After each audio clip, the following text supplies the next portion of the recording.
Who was Samson? Let me explain. So the story of Samson was only mentioned in Judges 13 to 16, but just in these 3 chapters he makes himself known, to say the least. First of all, an angel actually came to his parents. The angel told his parents that he'd be blessed with great strength. Samson was given 3 rules. His first rule is that he could not drink alcohol or wine. The second rule is that he could not cut his hair. And lastly, he could not go next to a dead body.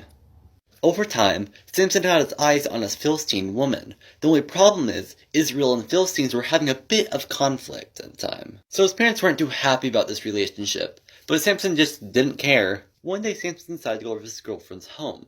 During this journey, he was actually attacked by a lion. As I said earlier, God kind of made him really buff, so this wasn't much of a challenge for him. When he was walking back from his visit with his girlfriend, he kind of walked past the dead body of the lion. So Samson broke one of God's rules. So Samson decided to host a feast, because why not? There's not much else to do at that time. So Samson decided to give his guests a riddle. If they were to get the riddle right, they would get a reward. The riddle was this: out of the eater came something to eat, and out of the strong came something sweet.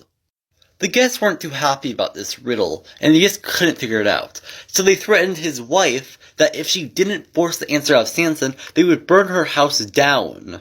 So not the nicest guest in the world. Eventually Samson conceded, and he provided the answer. When Samson returned with the reward, he found out that his wife was cheating on him with a Philistine man. To take revenge, Samson decided to burn the grain of the Philistines, this causing the Philistines to kill Samson's wife and her father. And in revenge of that, Samson killed thousands of Philistine men. The Philistines realized how strong Samson was. It was like, how on earth is that happening? So they asked Delilah to get the answer from him. After several failed attempts, Samson eventually conceded. Samson said that if he was to lose his hair, he would lose his strength.